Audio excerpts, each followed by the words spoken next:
Donc lui, il serait surcoté. Regardez, feinte de frappe, contrôle amorti. On s'en fout de la frappe derrière. Regardez juste. 17 balais, on le voit grandir sous nos yeux à chaque match. Ce joueur, qui est littéralement l'un des meilleurs joueurs du monde actuellement, l'un des joueurs les plus excitants à regarder actuellement, l'un des meilleurs dribbleurs actuellement, l'un des meilleurs passeurs actuellement, l'un des joueurs les plus aimés actuellement. Et il y a des gens qui viennent me dire que Lamine Yamal est surcoté. C'est l'un, si ce n'est peut-être le meilleur joueur. En tout cas, il est dans le trio des meilleurs joueurs du FC Barcelone cette saison. Je répète, l'un des meilleurs joueurs dans le meilleur club du monde cette saison. Tout ça à l'âge de 17 ans, en étant également décisif en sélection. Avec des gestes, une mixtape, une compile de highlights à faire pleurer certains des plus grands joueurs du monde. Et il y a encore des humains qui trouvent le moyen de chercher à le comparer à je ne sais qui et à me dire qu'il est surcoté. Allumez vos télés par pitié. Regardez beIN Sport tous les jours où le FC Barcelone joue. Enlevez-vous les statistiques. Regardez juste son football et vous comprendrez tout simplement. Ce soir, il a été décisif. Ça n'a pas été au fond, mais il a été décisif. Croyez-moi. Regardez ce que Yamal il a encore inventé, les gars. Il arrive à te faire un crochet alors que le ballon il est encore en l'air, les gars. La plupart des joueurs ils ont du mal juste à te faire un contrôle quand le ballon il est comme ça. Lui il te fait un dribble directement. Franchement les gars, ce joueur c'est trop. C'est trop, c'est de l'art les frères, c'est vraiment de l'art. Virez-moi la Joconde du Louvre et mettez-le lui à sa place les frères. Je sais pas si vous vous rendez compte, il a même pas besoin de te faire un grand match. Il a même pas besoin de marquer. Il a même pas besoin de te mettre une passe décisive pour te faire un match exceptionnel, pour te faire du spectacle. On s'ennuie jamais avec lui. Chaque match, il t'invente un nouveau truc. Regardez au début de saison, les extérieurs qu'il mettait en début de saison, les frères. Aujourd'hui, il y a tout le monde qui essaie de le refaire. Il y a tout le monde qui essaie de faire comme lui. T'as des joueurs de 26, 27, de 30 ans. Ils te prennent le petit Yamal qui a 17 ans comme exemple, les gars. Vous vous rendez compte ou pas? Non, franchement, les gars, je vous le dis sans trembler. Ce joueur, c'est le futur meilleur joueur du monde, les gars. Ce joueur, intrinsèquement, en termes de qualité, c'est le meilleur joueur du monde. C'est pas le joueur qui state le plus pour l'instant, parce qu'il a encore que 17 ans.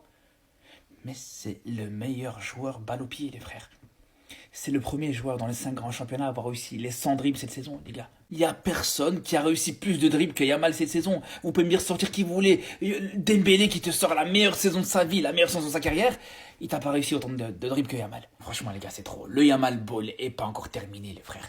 Ça fait que commencer. Préparez-vous. Bah alors Tebas, j'espère que t'as regardé le match. 3-0. Voilà, on avait dit qu'on allait le gagner. Mettez-nous tous les bâtons dans les roues que vous voulez. Faites-nous jouer même tous les jours si vous voulez. On la gagnera la Liga. C'est notre destin. En tout cas, c'est exactement ce qu'on voulait. On voulait une victoire avec de la gestion pour pouvoir assumer la grosse confrontation qui arrive avec Gérone. Et on leur tape dessus à chaque fois les remplaçants quand ils font de la merde. Mais là, faut dire ce qu'il y a. Hein. Ils ont géré de A à Z. Que ce soit Gavi, Pablo Torre, Fermin ou même Eric Garcia, ils ont tous fait le boulot. Ils ont été à la hauteur et ils ont fait ce qu'on leur demandait. Surtout dans les matchs comme ça où les titulaires reviennent de sélection nationale, etc. Comme Lamine Yamal qui était pas trop dans son jour. J'ai l'impression que le Ramadan il commence à faire effet, que Rafinha soit pas là, que Olmo soit blessé, soit obligé de sortir dès le début du match. C'est dans ces moments-là qu'ils doivent montrer de quoi ils sont capables. À l'image de Pablo Torre qui a pas hésité à prendre des frappes, etc. Ok, c'est raté, y a pas de souci, mais au moins faut montrer de la personnalité. Quand même assez déçu de l'entrée en jeu de Pau Victor. Il a eu 2 grosses occasions qu'il aurait dû planter. Il serait à 2 buts en 10 minutes de jeu, je crois, de toute l'année. C'est que ça aussi quand t'as le track, il y a aussi le manque de rythme, t'as pas tous tes repères, etc. C'est quand même assez compliqué pour lui et ça se comprend. En tout cas, Antiflick, il a fait les bons changements quand il fallait. J'ai l'impression dans ce match, tout s'est déroulé comme il le voulait. Je sais pas. En fait, tous les changements, tout paraissait logique pour lui. Et pour tous ceux qui vont commencer à crier au scandale, à la corruption, etc. pour le penalty qui a été retiré, je suis désolé les gars, il veut quoi lui? Au bout d'un moment, faut arrêter. En plus, c'est les mêmes qu'on n'entend même pas quand il y avait le penalty sur Pablo Torre. Le mec, il vient, il lui met un tampon pour rien, comme ça, gratuit. Et ni l'arbitre, ni la VAR n'ont décidé de faire quoi que ce soit. En tout cas, super match, hein. Le seul point négatif, c'est la blessure encore d'Olmo. Mais j'ai vu, d'après Sport, c'est pas quelque chose de très grave. Bon, il y a quand même peu de chances qu'on le revoie contre Gérone. Il sera sûrement là pour le match de la semaine prochaine. Prochaine étape, Gérone. Par contre, le match, il sera pas aussi facile que celui-là. Ça, je peux vous le garantir. Pas seulement parce que Gérone est une bonne équipe, c'est aussi parce que voilà, l'enchaînement, etc., il risque d'être très compliqué. Mais bon, à voir. Je pense qu'on va gagner quand même. En tout cas, prenez soin de vous. D'ici là, Visca Barça. Et quelle maîtrise du match. Quelle maîtrise du match. Moi qui pensais que ça allait être compliqué ce match-là, parce que physiquement, les joueurs, ils jouaient la trêve, Rafinha n'est pas là. Voilà, vu le contexte, je me suis dit, voilà, ça va être compliqué, mais pas du tout. Pas du tout. Le requin. Ah là là, tu m'as fait plaisir aujourd'hui. Tu m'as fait plaisir. Il est de plus en plus chirurgical. Son doublé contre l'Atlético. Là, il marque aujourd'hui. Franchement, il a des bonnes occasions. Il les concrétise. C'est bien. Firmine, très très bien. Voilà, il remplace Dani Olmo qui sort sur blessure. J'espère que c'est pas trop grave parce que Dani Olmo, on en a marre, hein. Il se blesse beaucoup quand même. Et Firmine, il fait un match quand il rentre, les gars. Tu sens pas la différence. Honnêtement, tu sens pas la différence. Et j'ai envie de vous dire que même des fois, c'est mieux même. La mine, le quarterback, elle est pas ce qu'il te fait. J'ai l'impression de voir Pedri à l'œuvre des fois sur la qualité des passes. La passe qu'il fait à Koundé, la passe qu'il fait à Ferran à un moment donné, c'est exceptionnel. Il n'est pas que buteur ce gamin-là, il est aussi passeur. Et en plus, c'est des actions improbables. Il te sort de la magie venue de nulle part, toi-même tu comprends pas. En tout cas, ce Barça-là, même de retour de trêve, il m'a fait plaisir. Les joueurs qui étaient sur le terrain, ils m'ont fait plaisir. Et là, on sent pas de gêne physiquement, on sent rien. Cette équipe est préparée sur le long terme et ça fait plaisir. Regardez ce que Pedri fait. Et il y en a qui osent encore aujourd'hui me dire qu'il n'est pas le meilleur milieu de terrain au monde. En fait, il se balade. Il fait ce qu'il veut avec le ballon. Il fait des tours de magie, je ne sais pas ce qu'il fait avec. Mais ce que je peux vous dire, c'est qu'il n'est pas humain. Il n'est pas humain, il est incroyable. À chaque fois qu'il touche le ballon, il fait quelque chose d'exceptionnel. Je vais même aller jusque dire qu'il est le maître du temps. C'est le Docteur Strange de Barcelone. C'est celui qui fait vivre le ballon, qui fait vivre ses coéquipiers dans un match. Regardez juste la passe qu'il a fait à Olmo, qui lui a permis de provoquer un penalty et donc de mettre le deuxième but. Mais le pire, c'est qu'il ne joue même pas seul, il joue avec De Jong. Excusez-moi, attendez. Du coup, je disais qu'il jouait avec De Jong, et le truc de fou, c'est qu'il retrouve son meilleur niveau. Personne peut les arrêter techniquement, les deux là. Non, vraiment, c'est trop fort. Je vous propose même d'arrêter de débattre sur qui est le meilleur milieu du monde. En tout cas, on avait peur pour le Barça parce qu'il y avait énormément de joueurs qui revenaient de trêve. On pensait que peut-être ça allait être court, mais finalement, ils nous ont montré le contraire. Ferran Torres qui a été titulaire, il a encore prouvé qu'il est là, qu'il est clutch dans les bons moments. Tout comme Lewandowski qui rentre et qui marque 10 minutes après. En fait, au Barça, que tel ou tel joue, il n'y a rien qui change. À la fin, ils gagnent. Et aujourd'hui, ça leur permet de prendre 3 points d'avance sur le Real avant leur match face à Gérone dimanche. Non, il pratique un autre sport. Pedri, c'est autre chose. Ce joueur, on le sait maintenant, il pratique pas le même football que les autres. Ce soir, tellement ce joueur, il a une chanson à son nom déjà de la part des supporters du Barça. Ce soir, il a encore émerveillé le stade. Je vous jure, premier degré, ce joueur, il me procure trop de bonheur. Quand je vois jouer Pedri au foot, je suis heureux. Je suis content, je sais que je vais passer une bonne soirée, que ça va effacer mes problèmes. Ce soir encore, la maîtrise de balle, les passes,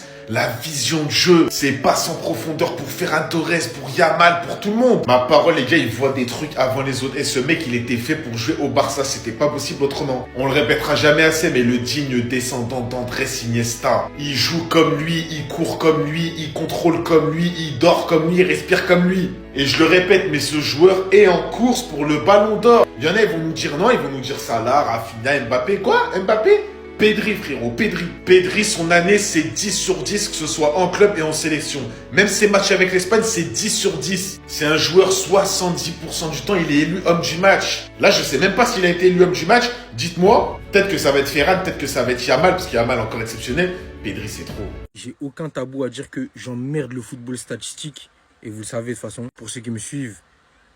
Mais ce mec-là, il est impossible à presser. Et quand je le regarde jouer, parce que j'ai eu l'occasion de voir de très grands joueurs performer sous mes yeux, les gars, il vient clairement chercher la tête de ces deux-là. Moi, je vous le dis, il vient marquer l'histoire, mais plus qu'eux. Il est terriblement fort. Personne n'effleure son niveau actuellement. Ok, c'est pas le milieu qui va te mettre 20 buts ou je ne sais combien de passes décisives, mais comme je vous le répète, j'emmerde le football statistique. Et juste quand tu le regardes jouer au football, il te procure des émotions qui sortent de l'ordinaire. On aura beau dire ce qu'on veut, mais c'est une bénédiction pour le football des mecs comme Pedri. Et le fait qu'il se blesse plus, c'est une bénédiction. Et comme Omar le disait, Pedri, c'est celui qui déroge à la règle de tout ce qui se fait dans le football moderne. C'est pas le plus musclé, c'est pas le plus athlétique, c'est pas le plus rapide. Mais quand il touche le ballon, il se passe quelque chose. Va savoir comment. Il est en décalage sur les autres.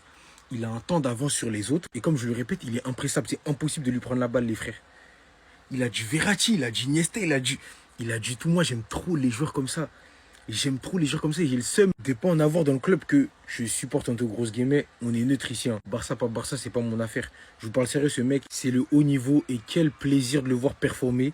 Mais à chaque match du Barça, parce que je regarde tous les matchs, je suis un très grand fan de football avant tout. Les gars, imaginez une seule seconde être adversaire de Pedri. Quand il a la balle dans les pieds, t'es son adversaire, tu dois être dégoûté. Tu dois... Comment je vais lui prendre la balle, le frère? Bah, tu sais pas. Et comme tu sais pas, il va faire une passe qui vient d'ailleurs.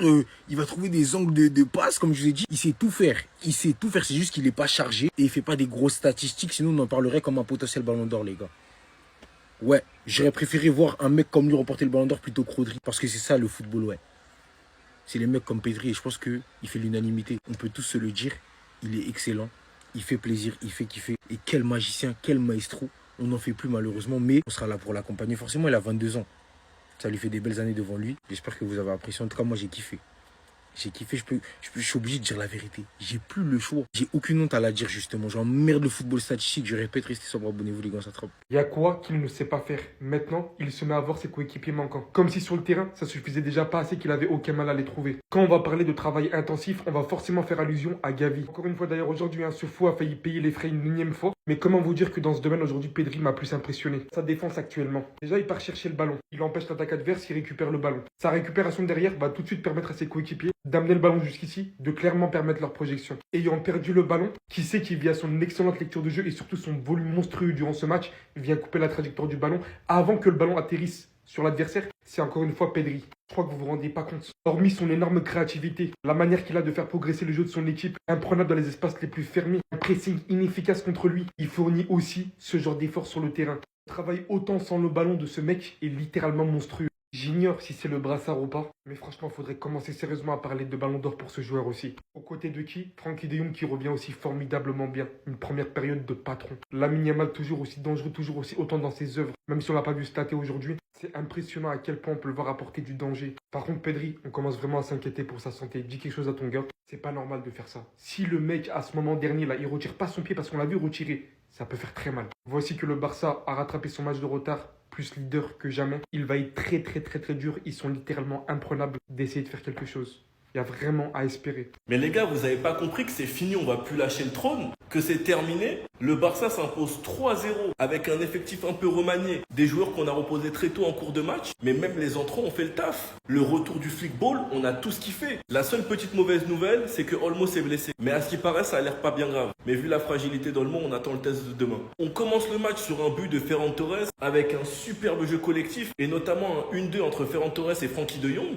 Baldé qui fait la passe D, il est déjà à 8 si je me trompe pas. Ferran Torres, il est déjà à 14-15 buts environ, alors qu'il est pas souvent titulaire. Le deuxième but sur penalty, avec un penalty retiré à cause du joueur qui rentre. Chesney ne connaît vraiment pas la pression. Il s'amuse à faire des feintes entre deux joueurs. Gavi qui fait du Gavi et qui en plus de ça fait un très bon match. Sans parler de celui de Pedri qui a fini encore une fois homme du match. Les gars, faudrait trouver le nombre de fois que Pedri a fini homme du match cette saison. Le troisième but de Lewandowski sur une superbe passe de Fermin Lopez. Fermin qui avait remplacé Olmo qui s'était blessé. Pablo Torre qui est rentré à la place de De Jong à la mi-temps. Franchement les gars, la gestion de flic ce soir c'était propre. On prend les 3 points et j'ai qu'une hâte, c'est d'être au prochain match contre Gérone. Enfin bref, sinon vous les gars, vous en pensez quoi? Ramenez-nous sur certains passants, on s'ennuie.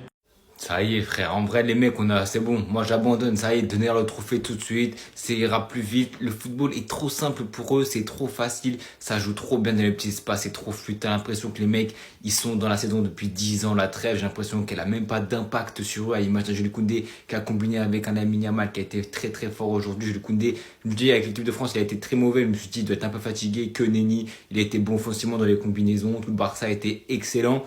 La seule polémique de ce match, ce penalty qui a été retiré par Dani Olmo. Il n'y a évidemment aucun scandale parce que le penalty doit être retiré. On a vu l'image du Real Madrid et Bellingham où ça n'a pas été retiré. Voilà, l'arbitre n'a pas fait son job. Cet arbitre a fait son job. Il a vu que le joueur est rentré dans la surface pendant le tir. Arrêt du gardien. En plus, ce joueur, il empêche le ballon de Ferran Torres. Il fait un dégagement. Donc, il impacte en plus l'action qui vient juste après le penalty manqué de Dani Olmo. Donc, c'est logique qu'il doit être retiré. Il a été retiré au même endroit et marqué par Dani Olmo. Voilà, quand un arbitre fait bien son boulot. Enfin bon, bref, on a Dani Olmo qui s'est aussi pété pendant ce match. Moi, c'était la grosse inquiétude que j'avais contre sur lui. C'est un très bon joueur dans les petits espaces qui peut délier des rencontres.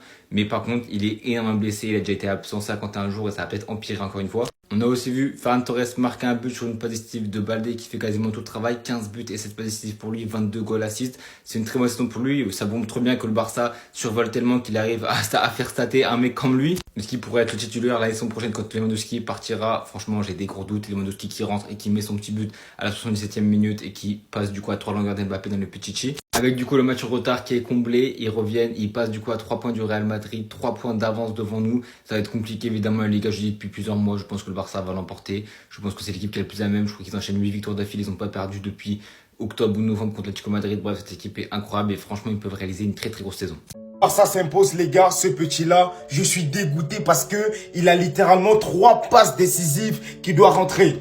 Ferran Torres, Paul Victor, Lewandowski, j'en peux plus. Ce petit-là, Ramadan, c'est n'importe quoi. Ramadan ou pas, ce petit-là, il te fait la Benzema. Les gars, vas-y, je suis dans des rimes maintenant. Les gars, c'est trop fort. Il me rend malade, il nous rend fou, il nous rend dingue. Il n'a même pas 18 ans. Il est trop vieux pour avoir 17 ans, les gars. Omar Francesca, il a dit, Lamine Yamal, il est en avance sur son futur. Est-ce que tu as déjà entendu ça un jour? Même Messi, c'était pas comme ça, ce petit-là, qu'est-ce qu'il est fort. Et les gars, je suis dégoûté. Ouais, les gars, je suis dégoûté parce qu'il devient le premier joueur à atteindre la barre des 100 dribbles réussis dans les 5 grands championnats. 100 dribbles réussis. Franchement, là, une saison. On est en mars. Non, putain, Lamine Yamal, c'est autre chose. Qu'est-ce qu'il est fort, les gars. Non, sérieusement, qu'est-ce qu'il est fort. Je veux même pas qu'on compare ce petit-là. Il n'a même plus besoin de stater parce que franchement, là, ce qu'il propose, c'est autre chose.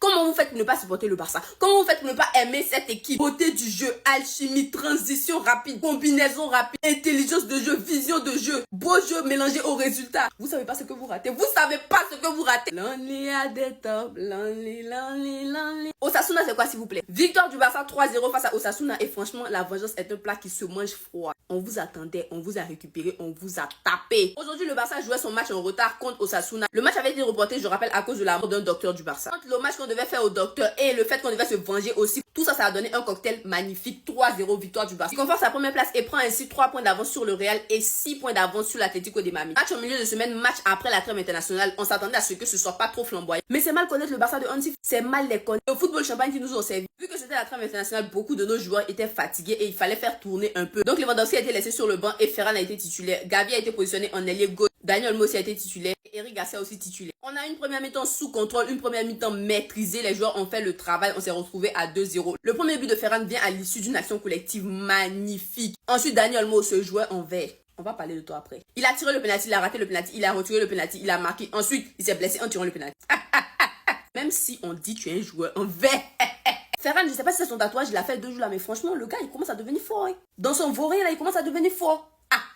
Respectez le GOAT, respectez le futur ballon d'or. Très bon match de Pedri et de Gavi. Franchement, Gavi, il a fait un match sensationnel. Beaucoup le critiquaient ces derniers temps et franchement, il a mis tout le monde d'accord. Pedri, c'est la routine. Le gars, il finit MVP encore aujourd'hui. Il a fait une partie sensationnelle. Malgré qu'il y a eu 3 buteurs différents, c'est lui qui finit MVP. Son travail de l'homme, ses récupérations, c'est incroyable. Il ne se fatigue jamais. Tu peux pas le presser. Le gars, il est impressable. Il perd jamais le ballon. Même dans une situation compliquée, il ressort le ballon proprement. Quel milieu. Lewandowski a marqué le but du 3-0 pour conforter encore son petit. Actuellement, il a 23 buts marqués. Bon match de l'équipe dans l'ensemble. La première mi-temps a été plus aboutie que la deuxième, mais franchement, le résultat est là. Les 3 points sont là. En plus du beau jeu, du beau football auquel on a assisté aujourd'hui, c'était un régal. On conserve la tête de la Liga et ceux qui sont derrière là, ils vont se battre. Visca Barça. Vamos!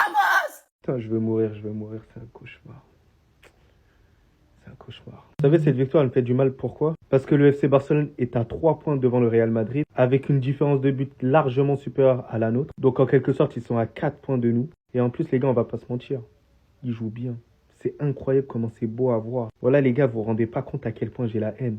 Elle m'abat cette victoire. Parce que de plus en plus que le championnat avance, je me dis qu'il est possible que le FC Barcelone gagne le titre. Lorsque tu vois la compatibilité de cet homme avec cet homme-là, tu te dis mais ça peut que marcher. Et au final, il y en a certains qui vont pas l'assumer, mais le FC Barcelone a quasiment le meilleur milieu de terrain au monde. Parce que lorsque vous voyez au milieu de terrain, il y a de la créativité, mais aussi, ils perdent pas le ballon pour rien. Ils sont précis. Ils ont des malades mentaux qui mettent la tête là où il faut mettre le pied. Même Ferran Torres, il est concerné depuis le début de la saison. Les hommes mentent, mais pas les chiffres. 15 buts et 7 passes décisives là cette saison. Lamine Yamal, toujours aussi stratosphérique dans ses 1 contre 1, c'est facile pour lui. Il aurait pu délivrer des passes décisives, mais malheureusement, ses partenaires l'ont raté. Heureusement, une nouvelle fois. Et ce qui me fait mal, c'est qu'ils peuvent se permettre de ne pas faire jouer un potentiel ballon d'or. Ça fait mal, les gars. Tellement ils sont à l'aise, ils n'ont pas besoin de ça. Face à Osasuna, tranquille, ça avance.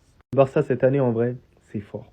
En vrai, c'est fort, je suis obligé de l'admettre. Le classement de la Liga, vous me connaissez, vous savez que c'est ce que j'adore. Voilà, lorsqu'on regarde le classement, le FC Barcelone positionné à la première place, toujours premier, les gars. Le Real Madrid, eux, ils nous suivent comme des chiens. Eux, ils sont deuxième, pour ne pas dire comme des moutons, voilà. Troisième, Atlético. Pour le nombre de points maintenant, 63 pour le FC Barcelone, 60 pour le Real Madrid et 56 pour l'Atlético Madrid, les gars. C'est fini, le FC Barcelone est champion. Voilà, parce que je ne vois pas le FC Barcelone venir perdre des points. Voilà, face à n'importe quelle équipe. C'est comme ça que vous faites, les gars. Donc, on sera champion. Le Real Madrid seront peut-être deuxième même. Non, troisième. Voilà, pour ne pas dire, bon, comme si on a deuxième. Eux, ils vont être troisième. Voilà, c'est fini. Hein. On est parti comme ça jusqu'en fin de saison, les gars. C'est terminé. Le FC Barcelone est champion de la Liga. Retenez ça très bien. Le plus important maintenant, c'est la Ligue des Champions. C'est ce qui nous intéresse actuellement. Voilà. Liga, on a fini avec ça. Retour, match retour contre l'Atlético Madrid en Coupe du Roi. On va tuer ça aussi. Et puis la Ligue des Champions, c'est fini, on a pris. Au fait, c'est le planning qui est là, au fait. Victoire du FC Barcelone 3-0 face à Osasuna, la Liga qui voulait nous piéger, mais on n'est pas tombé dans le piège. Le Barça ce soir est seul leader de Liga à 3 points du Real Madrid et à 7 points de l'Atlético de Madrid. Autant vous dire que ce match était ultra important et le Barça a respecté ce qu'il devait faire. Victoire impératif et honnêtement on a plié le match dès la première mi-temps, une première mi-temps où le Barça a dominé Osasuna de la tête et des épaules. Quelle première mi-temps, tous les joueurs du FC Barcelone ils ont fait une première mi-temps exceptionnelle. Le milieu de terrain, Pedri, De Jong, Gavi, quel poulet. Gavi qui a fait un match exceptionnel, lui qui est critiqué dernièrement. Pedri, De Jong, est-ce que j'ai besoin d'en parler? Allumez vos télés, ce milieu est exceptionnel. Et il faut parler du premier but, de l'ouverture du score. C'est Koundé qui fait une passe à Frenkie De Jong, dos au jeu. Frenkie De Jong, en une seconde, il a pris l'information, il voit Ferran Torres derrière lui. Petite talonnade pour lui. Ferran Torres lui remet le ballon, il décale Baldé. Baldé centre, rate terre, premier poteau. Et Ferran Torres tacle et marque. C'est tout, l'ouverture du score est parfaite. Ferran Torres, lui, quand dernièrement il est titulaire, on dit ouais il est nul et tout. Ce soir il était titulaire, il a fait un très bon match. Il a même failli marquer sur coup franc. Le FC Barcelone qui a fait une première mi-temps aboutie, clairement il n'y a rien à dire. Eric Garcia titulaire, incroyable. Inigo, on dirait pas que lui il s'était blessé. Franchement il a fait un match exceptionnel. Le seul bémol, comme j'ai dit, c'est la blessure de Dani Olmo, espérant que ce soit rien de grave. Et le fait que Koundé et Lamine Yamal ait joué 90 minutes, sachant qu'ils avaient joué 120 minutes en sélection, ça commence à faire beaucoup. Le vieux Robert qui rentre, qui marque son but, qui continue sa course pour le Pichichi, ça fait plaisir. Pablo Torre qui a pas beaucoup de temps de jeu et qui a eu du temps de jeu, ça fait plaisir. Honnêtement, Vous savez très bien, je suis ni pour le Real Madrid, ni pour le FC Barcelone. Mais soyez objectifs, s'il vous plaît. Dani Olmo tire son penalty. Un joueur rentre dans la surface et on voit bien même l'arbitre qui est devant ce joueur-là en faisant un signe de la main. Il a l'air même de l'empêcher d'essayer de rentrer dans la surface. Olmo rate son penalty. Donc le penalty a été finalement retiré par Dani Olmo. Et certains madrilènes comparent ça au penalty de Jude Bellingham qu'il a tiré sur le poteau.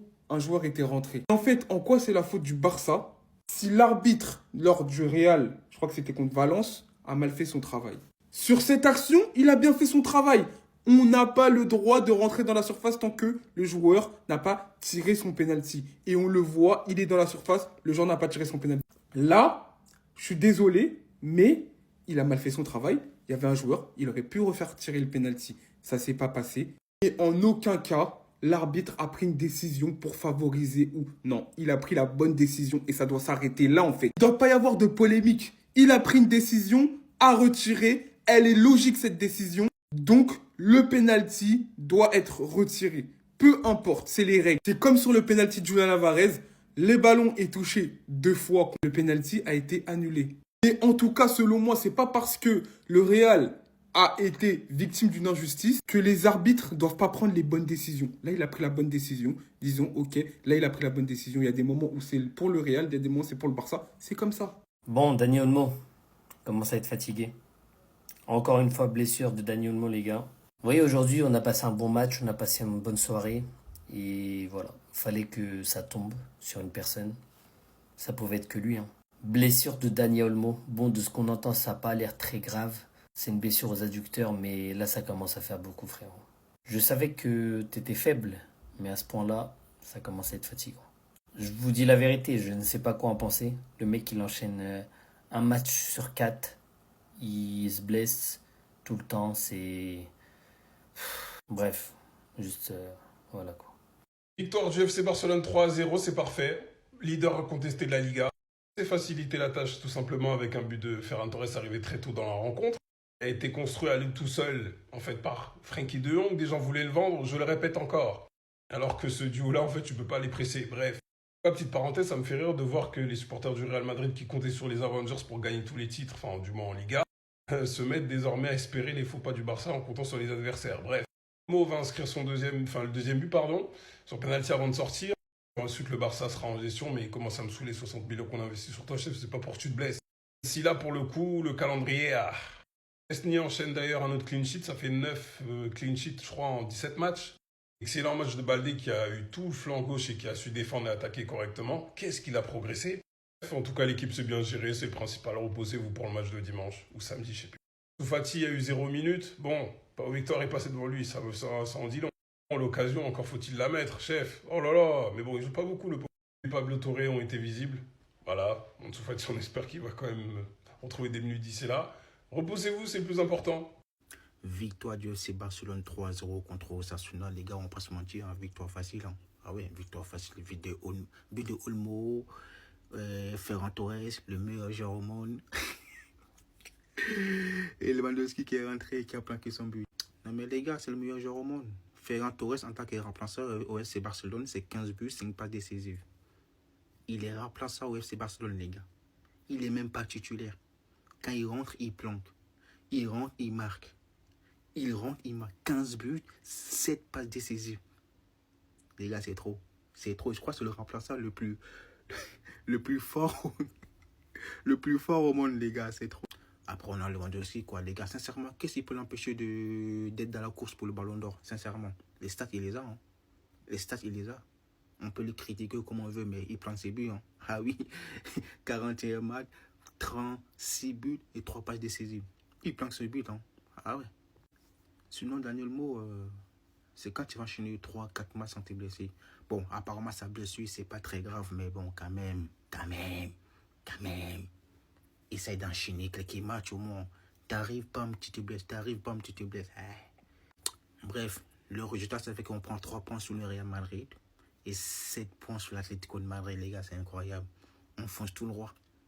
Je vais pas vous dire on fonce tout droit vers quoi, mais vous avez compris, on fonce tout droit, les gars. Victoire 3-0 du Barça face à Osasuna, c'est parti pour le top et flop. Premier top, l'homme qui ne s'arrête plus d'enchaîner les MVP. 3 fois MVP, je crois, sur les 4 derniers matchs du Barça. Pedri González, el mejor jugador del mundo, le meilleur joueur au monde. Je ne veux rien savoir. Il faut lancer la propagande. Pedri Ballon d'Or, qu'est-ce qu'il est fort au football. Ce soir, il te pond 83 minutes de masterclass. Une mi-temps avec le brassard de capitaine, ça lui allait comme un gant. J'ai cru voir Andrés Iniesta.